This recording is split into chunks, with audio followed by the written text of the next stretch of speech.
Hi everybody! I tried to record this yesterday and things were just not working well at home, so I'm going to try it again today.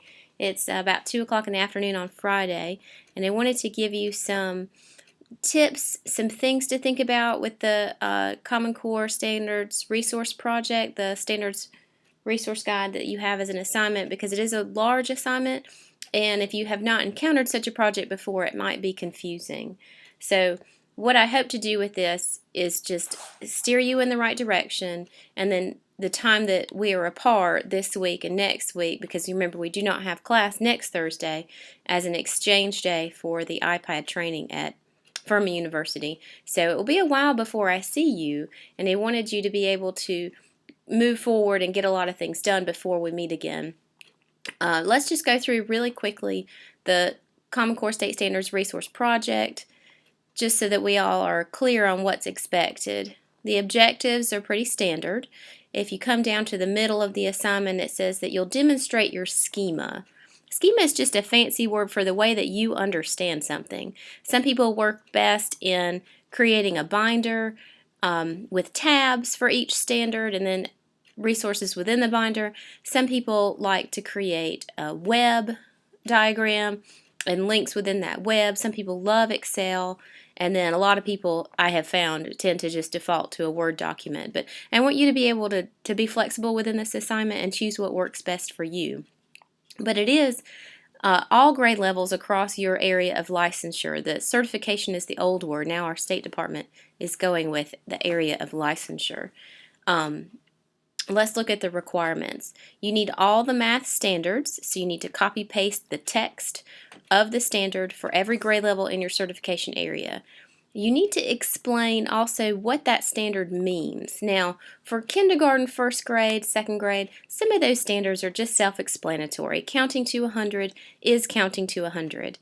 However, when you get into your later grades, 5th grade, 6th grade, those are going to need more of an explanation.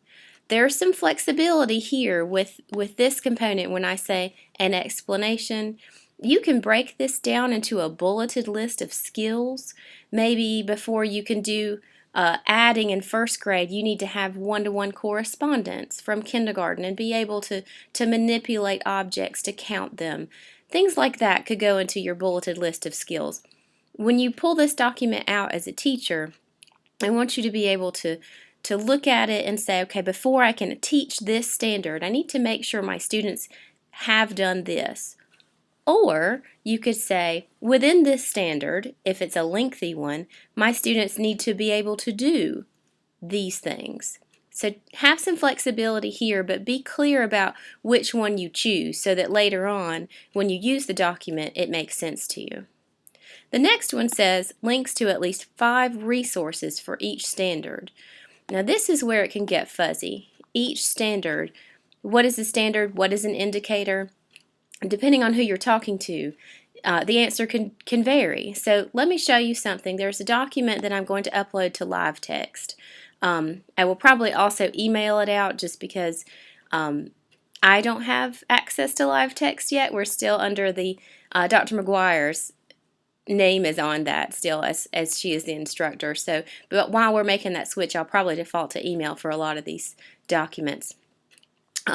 Anyway, here is a link to the Common Core standards. Now, ours are at the State Department website. You know, Common Core is math and ELA, but not science and social studies. So our State Department website still has a need to post science and social studies standards. These standards should be the same as the ones found at the national site.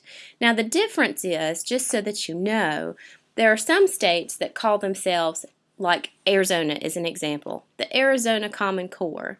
What they have done is they have taken the Common Core and then they have added some more standards that are their own. So if you see a state name while you're out there looking for these documents, if you see a state name in front of the word Common Core, you need to know that that is the Common Core and then some more standards included in that. Our state didn't do that. South Carolina standards for math, the Common Core standards, are the same as what you would find at the national level. The next link, though, here is going to answer the question about the 5 resources. So what I'm going to do is click that. It's going to take me to the internet. And this is called a placemat. Start small. This is kindergarten, first grade. Notice that every one of the standards is on one page. That's why they're called placemats, because you could lay it out on your desk, you can laminate it, you can do whatever so that you know as you go through the school year what you have taught. You can highlight it. It's a quick at a glance resource for all of the standards. But when I say 5 resources per standard, this is what I mean. If you look at kindergarten here, this is in bold, no number names and count the sequence. 5 resources spread across these. And then here, counting to tell the number of objects, 5 resources spread across these, up until you get to the next bold heading. That's when I say standard, that's what I mean. Some people call them standards and indicators. There are lots of words for it. But just so that we are clear as a class, when I say 5 resources, I want 5 spread across all under the bold heading. I hope that makes more sense now. 2, 3, 4, 5. See, this one would be a really good example here. You want it spread across them, so 5 for just the first one is not going to be good enough. You're going to want to make sure you either do 1, 1, 1, 1, and 1 resource, or if you just get happy finding resources out there, you are welcome to do more than 5 per standard. Let's go ahead and close this. The rest of these are just some places that you can go when you're starting to look for resources that are really, really good sites. LearnZillion has lots of things. The K-8 flip books, there's lots of cool things there. So I'll let you explore those on your own and just see what you can find. Here's one to the North Carolina standards. They have a lot of good resources. I didn't include Arizona on here because Arizona does add to the standards, but I don't want you to shy away from states that do that, because there are lots and lots of resources at those State Department websites. So as you're looking around, don't think that you can't use those. Just be aware that there may be more in their standards than we have. The resources still may be quite applicable. Okay, let's see. Let me show you, before we go, some examples of some quality standards resource guides that have been turned in. I'm going to go to one. I already asked Janet if she would mind if I shared her. Oh, I don't know if this is going to open. I might have to put these in another video. My Word program has not been friendly today.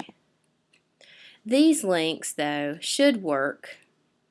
They are links to social studies schema maps. And the schema map is the old name for the project.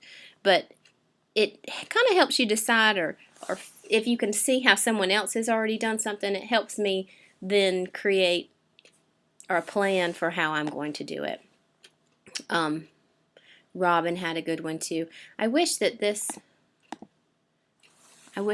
would let you see it a little bit better. Maybe you can, I know it's a lot to ask you to see this, but you can see how she's broken it down and it's very clean.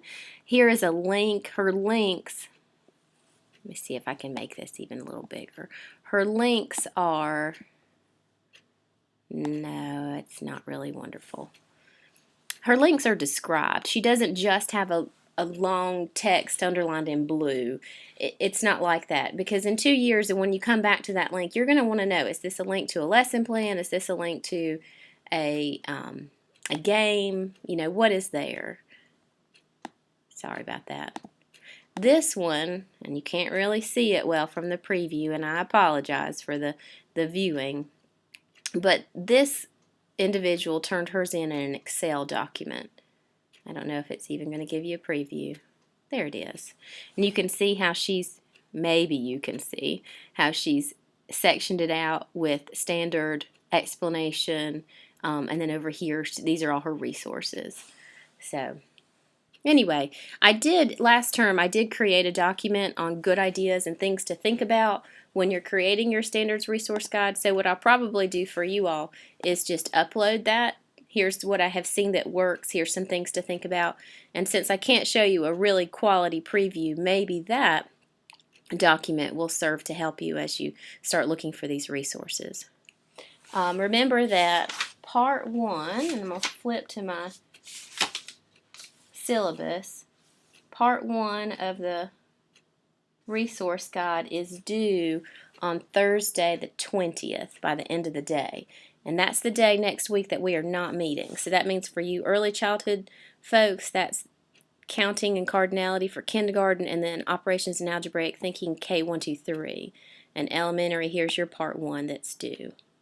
Some people in the previous semesters have organized their document by part 1, part 2. It seems to me when you get into the classroom that it would make most sense to have all grade 2 items together, all grade 3 items together, because unless you're in the resource setting, it's going to be rare that you teach all varied grade levels. So just something to think about as you're organizing it, to try to keep your grade levels together, and don't let my way of dividing these into 3 parts force you to organize it that way, if that makes sense. Alright, well, I'm going to finish up here with talking to you about this, and I'm going to try to get an email out to you pretty soon with the documents that I talked about, and then the one that has some previews of ways that you can organize. It does take a little while for these QuickTime Player videos to upload to YouTube, so give it some time, and hopefully by this evening you'll be able to watch this video. You can text me, you can call, you can email with any questions that you've got. Alright, thanks so much. See you later.